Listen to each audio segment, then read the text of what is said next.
If you told someone in the 1990s that one day you'd be making $100,000 a year, they'd probably assume you made it. Nice house. Comfortable life. Vacations. Savings. No constant money stress. But fast forward to today, and a surprising number of people earning six figures feel broke. Not, can't pay rent, broke. More like, why does this still feel so tight? Why am I stressed every month? How am I making this much and still not getting ahead? And here's the thing, this isn't just bad budgeting or lifestyle creep. There's something bigger going on. So in this video, we're breaking down why $100,000 doesn't feel like what it used to, what's actually draining middle-class incomes, and why so many Americans are stuck feeling financially squeezed despite doing everything right. Because once you see the full picture, it stops feeling like a personal failure and starts making a lot more sense. Let's start with the number itself. A $100,000 salary sounds big. And technically, it is. It puts you well above the national median household income. But income doesn't exist in a vacuum. What matters isn't how much you earn, it's how much you keep, and what that money is expected to cover.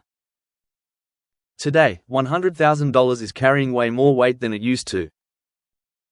After federal taxes, state taxes, Social Security, Medicare, health insurance, and retirement contributions, that $100,000 salary might turn into something closer to $65,000 to $70,000 in take-home pay, sometimes less.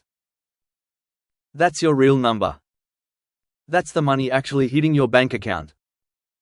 Now ask yourself, how far does $70,000 really go today? Let's talk about the elephant in the room, housing. For most middle-class Americans, housing is the single largest expense. And it has exploded. Rent has surged. Home prices have climbed. Mortgage rates are higher than they were just a few years ago. Property taxes and insurance have followed right behind. In many metro areas, a modest home or apartment can easily eat up 30 to 40% of take-home pay, sometimes more. And here's the trap. If you want to live near good schools, decent jobs, reasonable commutes, or basic safety, you don't always have cheap options. So people stretch. They buy or rent slightly more than they're comfortable with because everything else feels even worse. That alone can make a six-figure income feel fragile. What really shocks people isn't luxury spending. It's the cost of ordinary life. Things that used to be manageable now feel relentless. Groceries that quietly jump 20 to 30%. Car payments that look like small mortgages. Insurance premiums that rise every year. Utility bills that never seem to go down. Childcare costs rivaling college tuition. Healthcare deductibles that reset annually. None of these feel optional. They're not flashy. They're just life. So even if you're not living extravagantly, your money is constantly spoken for. That's why so many people look at their spending and think, I don't even know what I'd cut. Here's another uncomfortable truth. The middle class often feels the heaviest pressure from taxes. Not because they pay the highest rates, but because they get the fewest breaks. High earners can use advanced strategies, investments, and business structures. Lower-income households qualify for more credits and assistance. But middle-income earners are often stuck in the middle, earning too much for help, but not enough to optimize. A $100,000 salary can push you into higher tax brackets without giving you the flexibility that truly wealthy households have. So your paycheck grows, but so does the slice taken out of it. Another reason six figures feel tight is debt. Student loans. Auto loans. Credit cards. Sometimes even medical debt.